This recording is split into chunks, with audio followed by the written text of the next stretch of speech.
How you feeling today, my brother? Let's make money! Let's make money! It's all about the money, man. Oy, baka nabalik ka na dito. Yo, you guys want to see Makagago make up to the stage? Make some fucking noise. Stand up, Bryce.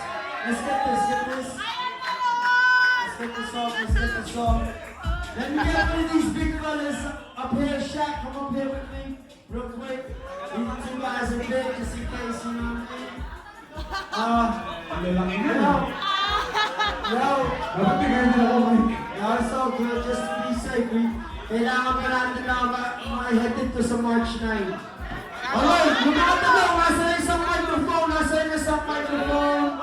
Nasaan na kay Bryce? Okay, sino may tanong sa inyo? Taas mo ang inyong mga kamay kung meron tanong. Sino tanong? Anong tanong mo? Anong pakiramdam mo yun, Bryce Tan? Anong pakiramdam mo, Bryce na? Okay naman kasi ako kasi sa hip-hop class natin ngayon. And maraming salamat sa support nyo sa hip-hop. Lalo tayo lumalakas sa mga suligan. Especially kay Luna yung mic suit. Maraming salamat. Salamat. Putangin mo, tumahimik ka eh. Hindi ka professional eh, no? Bryce, ang boring ka.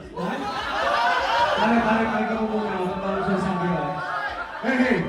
Pare, pag bumibenta ka ng laban, dapat maging professional ka, ha? Huwag kang immature. So yun, maraming salamat sa lahat. Yung mga sumuporta. Mamaya ka na magbaliw-baliwan, putang ina ko eh.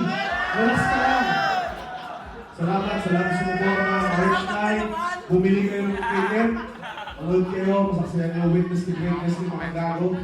Kasi, Isa pang tanong kay Bryce Tan. May tanong ba dyan? Sino may tanong? Pudong! Pudong! Lahat naman. Okay. Relevant yung tanong yan, boy. Bryce Tan, brother! Yo. Anong balak mong gawin dyan sa kaharap mo ngayon ba? Anong balak mong gawin sa March 9 yan? Wala, basta bibigyan rin test ko kasi napakinggan ko yung mga kanta ni Makagago, pati yung mga lines na paano siya gumawa ng ano. So, mga putang ina mo, tumahimik ka kung sino ka man. Ako eh. Hombre ka ba? Pare-pares kayo depressed nito. Ayun, so... Mas marami akong pera sa'yo! Ha? Bago mayaman na ako kayo, ha? Yung tatay mo, hindi ikaw! Yung tatay ko hindi ikaw, pero ikaw, nagkiprotect ka lang na mayaman ka, pare. Mayaman talaga ako, pustahan! Everybody, one last question for Bryce Tan before I hand it over to Makagago. Sa taas naman. Okay. What if mayroong promoter ang mag-set na MMA or kahit anong pista bakit Okay, the question. MMA, Very good! battle? any kind of physical battle, is that possible to set? Yo, Mike, we're making money, you know that shit. You guys are making money. Yeah. Ito na, after nun, nung laban, wala na namang mangyayari. Kilala niyo ako. Di naman ako pinaka sa flip top, pero alam niyo kaya kong gawin. Pero siya, hindi pa natin napapakita. Hayaan natin ipakita niya yung talent niya sa akin. Pero alam ko, mananalo na ako dun. But still, yung tinatanong ng tao sa taas, what if? Kasi magtatakdakan lang rin naman tayo eh. Maglaban tayo sa UFC. Yun! Pero makakawang tayo sa buong tayo. Yan! Magsundukan tayo sa USCC after a month, pero mahal mo yung kontrata, magsundukan tayo sa Octagon, pero dapat wala kang bodyguard. I'm fucking serious, man! 5 years from now, 8 years ago, let's do it! USCC, motherfucker! Kaya mo? Here's the answer. Actually, if we, guys, 5 years from now, maybe. 5 years from now. Why are you fucking saying?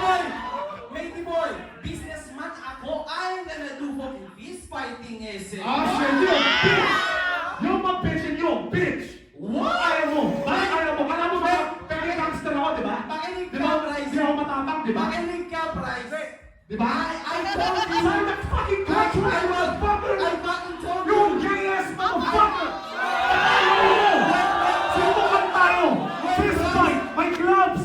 May bodyguard ka na pag bumagsak ka! Let's do it! You pussy! Wait, price. Pussy!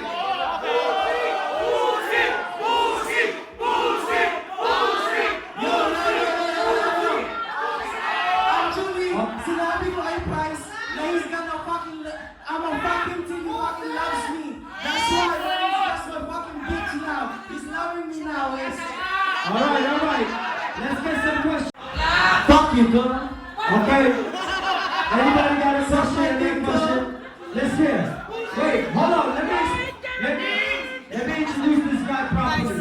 Ito po yung first time na naka-attend ng isang hip-hop na tunay na hip-hop event. Depende. Maybe 5 years for now.